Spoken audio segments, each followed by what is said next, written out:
Namaste, Yogic Diet by Swami Gitananda. I will try to put everything together, or almost everything, for you about the yogic diet as written in the Yoga Step-by-Step course. As I understood, Swamiji, being so much ahead of his time, was trying to explain that animal protein is not the only source of amino acids and that we can get our protein from plants. So he suggested a lot of protein-based recipes in the Yoga Step-by-Step book at the lessons 1 until 13. This is what we will do right now, from 1 until 13 lesson. He suggests how to make plant-based milk, groundnut milk as well, malt grains, which is very nutritious food, pulse flour made of pulses, and plant-based cheese as a way to convince us that we can have non-animal products and get a very nutritious and healthy food. He also encourages us to eat whole foods in their original form and not processed. Some of the recipes he is suggesting needs a lot of space, or need ingredients that we do not have in the West, or need tools like a stone grinder that we do not have here, and it's not possible to have. So I've changed some of the recipes. I use blender, and keeping always the same goal. The goal is to have plant-based protein food, easily digested, nutritious, and not processed. This is the goal of the yogic diet as suggested by Swami Gitananda. So we will make some stuff, keeping the same principles, but maybe not the same ingredients or the same tools. So we are here at my kitchen, and we all have to know how to sprout seeds, grains, pulses. We need to know how to sprout them. Sprouting. So let's try to see how we will do that with wheat. So then we can make malt wheat. So here we have different kinds of grains. This is oat, this is rye, and this is wheat. You see, they look alike. You will see which one is coming from your country, which one is original from your country. You buy it in its whole form, like this, and we will try now to sprout it. I have sprouted wheat ready here under a wet cloth. You will see now the sprouting wheat.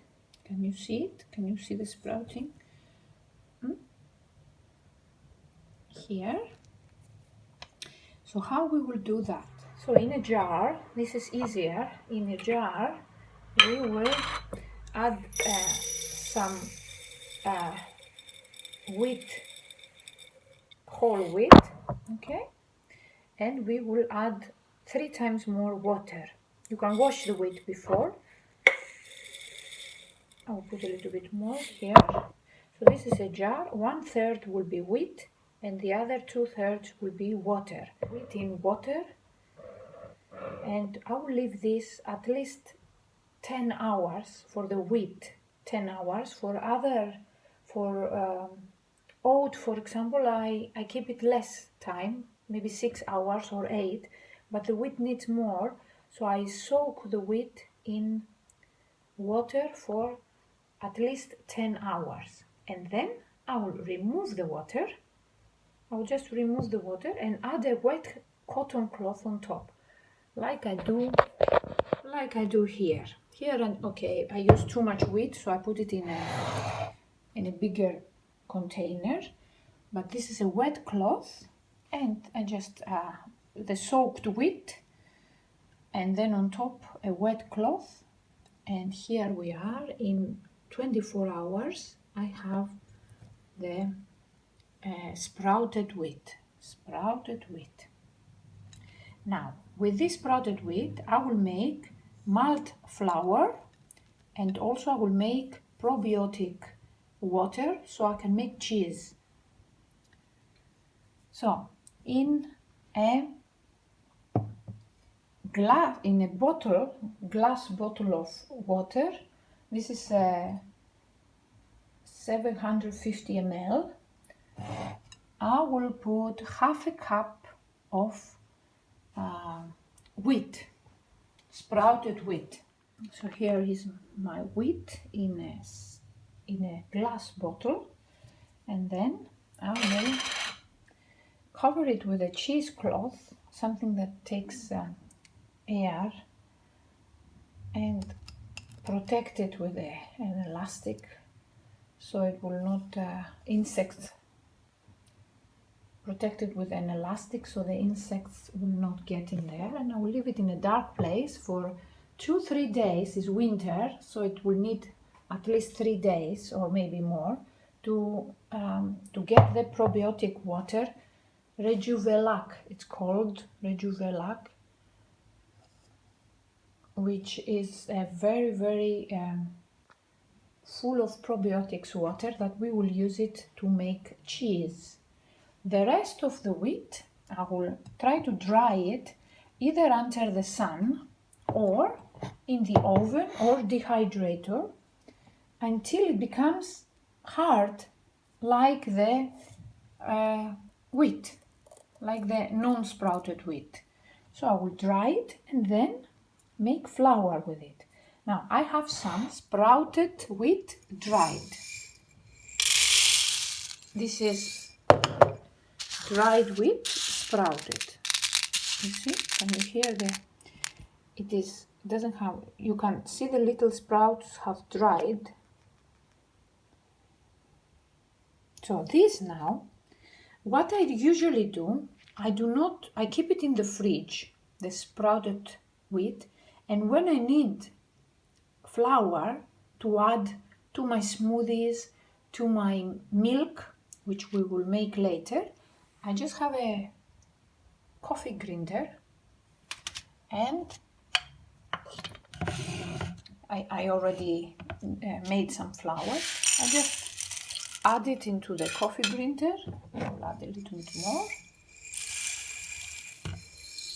Swamiji suggests a stone grinder, which we cannot have. So here, coffee grinder.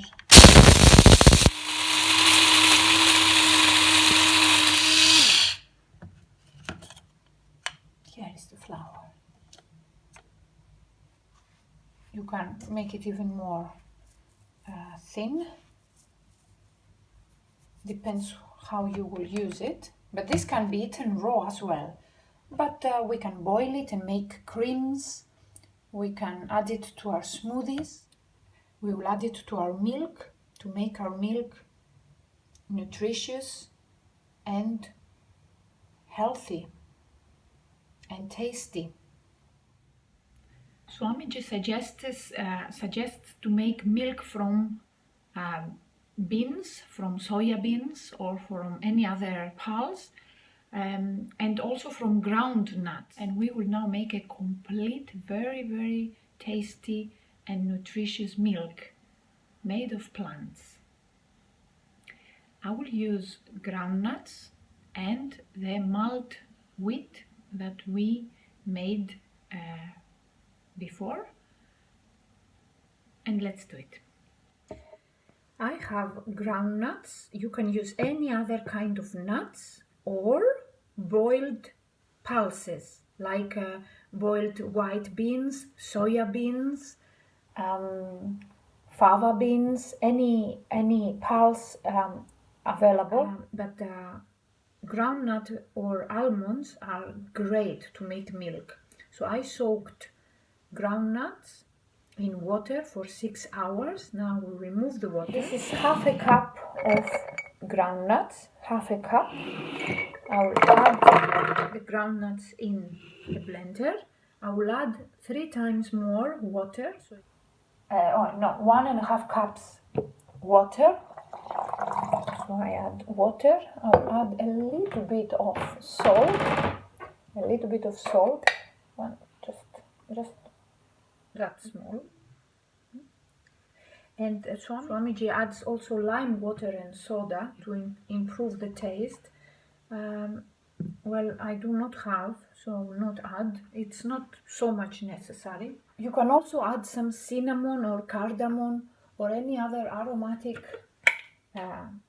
you like. I will add a little bit of 1 cinnamon stick, just for taste.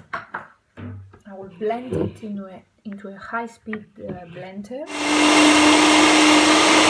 It's ready. I will now put it through a cheesecloth, so it's a bottle, this thing to control the flow, and then a cheesecloth, and I'll pass it through the cheesecloth.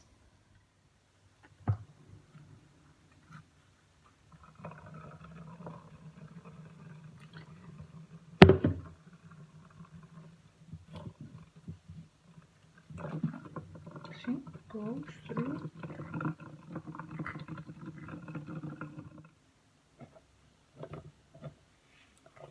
We have milk, groundnut milk, or if it was almond milk, or any other nut milk, and we have some remainings.